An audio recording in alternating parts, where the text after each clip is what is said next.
जो सागर शहर के यात्री परेशान हो रहे हैं उनसे क्षमा मांगता हूं। यह निर्णय ऐसे अचानक नहीं लिया गया, इसकी लड़ाई हम 4 साल से लड़ रहे थे। ये जब तक हमारा पुराना बस स्टैंड नहीं होगा तब तक के लिए स्ट्राइक रहेगी। कोई बस संचालन न करेंगे न करने देंगे। सागर जिला में नव बस अड्डा बनाओ तो के लोगन को सुविधा हुई है और इसके बाद सागर शहर के बस अड्डा को बंद करके बाहर के नए बस स्टैंड से बसों को संचालन शुरू कर दोगे। लेकिन अब बस संचालकों ने कर दी है हड़ताल कि नए बस स्टैंड से बसें नहीं चलाएं। इतने से हमें उल्टो रूट पड़ा थे। दरअसल पुराने बस स्टैंड से नए बस स्टैंड पे विस्थापन के बाद बस संचालकों की मांग पे अस्थायी रूप से नए बस स्टैंड से तिली चौराहा सिविल लाइन होत भई मकरोनिया मार्ग पे बसों के संचालन की अनुमति दी गई थी। लेकिन शहरवासियों द्वारा लगातार कई जा रही शिकायतों के बाद नए बस स्टैंड से पुराने रास्तों पे बसों के संचालन को आदेश जारी करेगा। कलेक्टर के मुताबिक संभावित दुर्घटनाओं को रोकने के लिए नए बस स्टैंड से बस सेवाओं के संचालन के आदेश पारित करे गए। लेकिन इसके बाद बस संचालकों द्वारा हड़ताल शुरू कर दी गई। बस संचालकों को कहना है कि प्रशासन के सारे कदम अव्यावहारिक हैं। जो सागर शहर के यात्री परेशान हो रहे हैं उनसे क्षमा मांगता हूं। यह निर्णय ऐसे अचानक नहीं लिया गया, इसकी लड़ाई हम 4 साल से लड़ रहे थे। मगर शासन के मंशानुरूप पिछले 13/5 में हम लोग चले गए, खुशी से चले गए। शासन ने कहा था कि हम मानेंगे और हम दोनों ने प्रैक्टिकल करके देखा, मगर उसमें छोटा बस मालिक से लेके बड़े बस मालिक तक को पर डे किसी को 500 किसी को 1000 रुपया घाटा लग रहा है। ना तो उसमें डीजल का खर्च निकल पा रहा है और ना अपना पैसेंजर टैक्स निकल पा रहा है। तो ऐसे में हम कैसे चला पाएंगे वहाँ से। और महिला यात्रियों के लिए रात में कोई सुरक्षा व्यवस्था नहीं है। रात में वहाँ गुंडागर्दी अलग होती है। ये सब बातों को लेकर कल रात में एसोसिएशन वालों ने निर्णय लिया कि हम आदेशकालीन कलेक्टर का जो आदेश भी निकला है सिविल लाइन से भी आप नहीं आ जा सकेंगे, वह भी तुगलकी फरमान है। जबकि समझौता हुआ था, विधायक जी थे उसमें और नगर निगम आयुक्त महोदय थे, कलेक्टर साहब थे, सिटी मजिस्ट्रेट वगैरह सब थे, एसपी साहब वगैरह थे।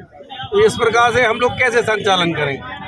तो अब ये जो हड़ताल हुई है ये कब तक के लिए रहेगी? जब तक हमारा पुराना बस स्टैंड नहीं होगा तब तक के लिए स्ट्राइक रहेगी। कोई बस संचालन न करेंगे न करने देंगे। नहीं मिल रही जी, मुझे पता नहीं था कि हड़ताल है यार। मैं घर से क्यों निकलती। तो यहाँ बस की हड़ताल के बारे में कोई जानकारी नहीं, कुछ जानकारी नहीं। यहाँ पे बस की हड़ताल चल रही है, अब कैसे पहुँचोगी आप अपने गाँव? अब क्या करूँगा, अब नहीं मिल जाएगी तो जाएंगी, ना तो घर पर लौट जाएंगे। उतई नए बस स्टैंड पे बसों के संचालन के मामले में अब राजनीति भी शुरू हो गई है। मध्य प्रदेश सरकार के पूर्व मंत्री गोपाल भार्गव ने सवाल उठाए हैं। उन्होंने कही है कि जिले के जनप्रतिनिधियों से पूछे बगैर 100 साल पुराना बस स्टैंड शिफ्ट कर दो। उन्होंने मुख्यमंत्री डॉक्टर मोहन यादव को पत्र लिखे और कई के सागर शहर में पूर्व से प्रचलित बस स्टैंड को अचानक से बंद करके नए बस स्टैंड का संचालन शुरू कर दिया। इससे उत्पन्न गंभीर समस्या एवं लोकहित के विषय में मुझे आपको अवगत कराना है। मुझसे या सागर जिले के जनप्रतिनिधि से चर्चा किए बगैर सागर शहर के बीचों बीच स्थित 100 सालों से संचालित बस स्टैंड को उसके मूल स्थान से 5-7 किलोमीटर दूर स्थानों पर स्थानांतरित कर दिया गया है। जबकि सागर शहर इतना बड़ा महानगर नहीं है जहां इस प्रकार की कोई आवश्यकता हो। सागर शहर में इतनी अचूक नगर परिवहन सेवा भी नहीं है जिससे कोई भी यात्री स्थानांतरित किए गए बस स्टैंड तक सही समय पर आसानी से पहुंच जाए। गोपाल भार्गव ने लिखे कि मुझे जानकारी मिली कि जमीनों और प्रॉपर्टी का धंधा करने वाले लोगों की इस बस स्टैंड परिवर्तन में विशेष रुचि है।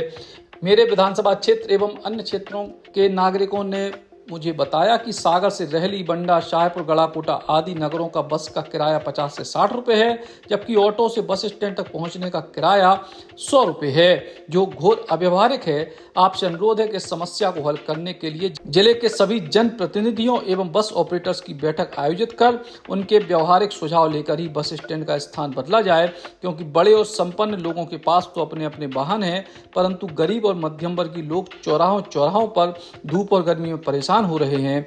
गोपाल भार्गव ने जो भी सुझाव दो कि इस संबंध में मेरा व्यवहारिक सुझाव है कि जिस प्रकार भोपाल इंदौर बड़े शहर होने के बावजूद भी भोपाल में नादरा बस स्टैंड तथा इंदौर में सरवटे बस स्टैंड से अभी भी यात्री बसें संचालित होती हैं, उसी प्रकार सागर में भी पुराने बस स्टैंड को यथावत संचालित रखा जाए, भले ही बसों का मूल बस स्टैंड पर स्टॉप 5-7 मिनट का रहे। Eklavya University The Move will guide you towards a bright future. 28 acres of lush green campus, largest campus of Bundelkhand, experienced and dedicated faculty. 50 future-ready courses taught in 12 different schools, separate courts and ground for sport, fully equipped lab and workshop, safe and fully equipped separate hostel for girls.